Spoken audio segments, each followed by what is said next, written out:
नमस्कार, मैं हूं कुसुम कंवर। आप देख रहे हैं बात आपकी न्यूज़। विशेष गहन पुनरीक्षण कार्यक्रम 7 फरवरी 2026 तक चलेगी। एसआईआर की प्रक्रिया 12 जिला कलेक्टर रोहितास सिंह तोमर ने दी जानकारी।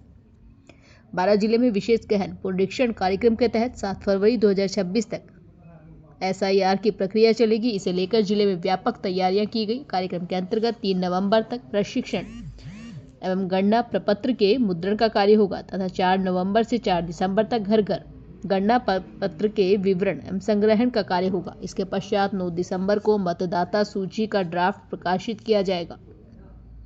दावे एवं आपत्तियां 9 दिसंबर 2025 से 8 जनवरी 2026 तक ली जाएंगी, जबकि 9 दिसंबर से 31 जनवरी 2026 तक नोटिस पेज होगा, जिसमें सुनवाई व सत्यापन किया जाएगा। अंतिम मतदाता सूची का प्रकाशन 7 फरवरी 2026 को किया जाएगा। जिला निर्वाचन अधिकारी व कलेक्टर रोहितास सिंह तोमर ने मिनी सचिवालय के सभागार में आयोजित प्रेस कॉन्फ्रेंस में बताया कि जिले में वर्ष 2025 की वर्तमान मतदाता सूची के अनुसार 9,84,339 मतदाता हैं, जिनकी इस कार्यक्रम के अंतर्गत जांच बूथ लेवल अधिकारियों के द्वारा गणना प्रपत्र भरवाकर की जानी है। इनमें से 40 वर्ष से अधिक आयु के मतदाताओं की संख्या लगभग 4.42 लाख है, जिसमें से 82.53% की मैपिंग की जा चुकी है। वहीं 5.43 लाख मतदाता 40 वर्ष से कम आयु के हैं। इनकी मैपिंग का कार्य प्रगति पर है। ब्यूरो रिपोर्ट, राजेंद्र नामा, 12। में क्या कुछ प्रभाव पड़ने वाला है, क्या कुछ रहेगा मतदाता सूचियों के पुनर्निर्माण को लेकर? जैसा कि आपको पता है कि भारत निर्वाचन आयोग ने पिछले अभी 27 अक्टूबर को राजस्थान सहित 12 राज्यों में सेकंड फेज़ का एसआईआर का सेकंड फेज़ की शुरुआत करी है। और इसी कड़ी में हमारे यहाँ 12 में भी 3 असेंबली कॉन्स्टिट्यूंसियों में 12 में, छबड़ा में और शाहबाद किशनगंज में एसआईआर की शुरुआत होगी। तो इसकी जो प्रमुख तारीखें वो मैं आपको बताना चाहूँगा। 28 अक्टूबर से लेकर के 3 नवंबर तक हमारा जो प्रिंटिंग यानी कि इनॉग्रेशन फॉर्म्स की प्रिंटिंग और ट्रेनिंग का फेज़ रहेगा। 4 नवंबर से 4 दिसंबर 2025 तक जो हाउस टू हाउस इनॉग्रेशन फेज़ रहेगा, जिसमें कि फॉर्म्स बांटे जाएंगे और कलेक्ट करे जाएंगे। इनका जो ड्राफ्ट इलेक्टोरल रोल का पब्लिकेशन है वो 9 दिसंबर को होगा।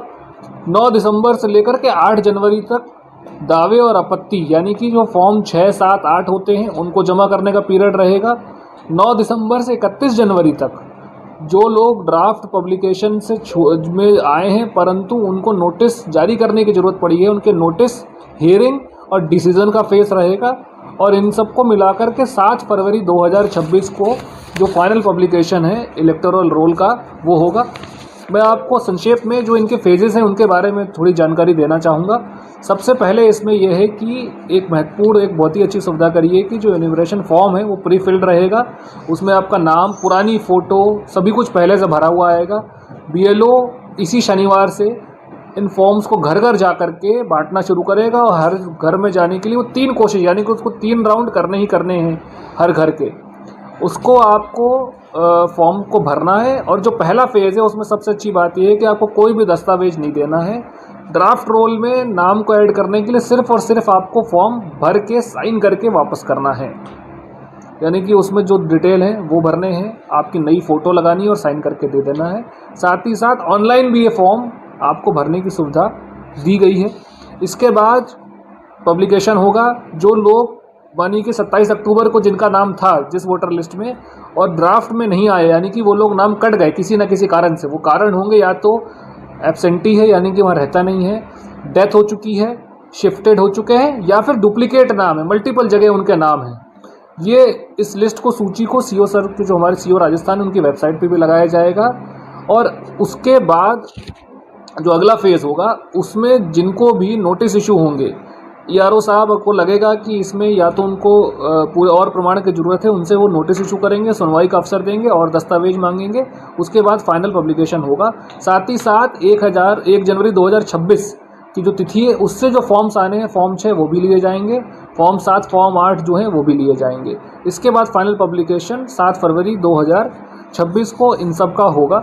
मैं आपको डेटा बताना चाहूँगा कि 12 जिले में कुल मतदाता आज की डेट में 9,84,339 है, लेकिन इसमें अंता भी इंक्लूडेड है क्योंकि अंता में एसआईआर, क्योंकि वहाँ इलेक्शन चल रहा है, अभी नहीं होगा। उसमें से अच्छी बात यह है कि 73% लोगों की हमने मैपिंग कर ली है। मैपिंग का मतलब मैं आपको संक्षेप में बताना चाहूँगा कि या तो वो खुद और या तो उनके घर में कोई माता पिता 2003 की वोटर लिस्ट जब SIR हुआ तो उसमें थे। तो बहुत ही अच्छी बात ECI ने ये करी कि इन 73% लोगों को कोई भी दस्तावेज नहीं देना है किसी भी तरह का, मतलब कि अपना भी दस्तावेज उनको नहीं देना है, उनको सिर्फ और सिर्फ फॉर्म साइन करके देना है।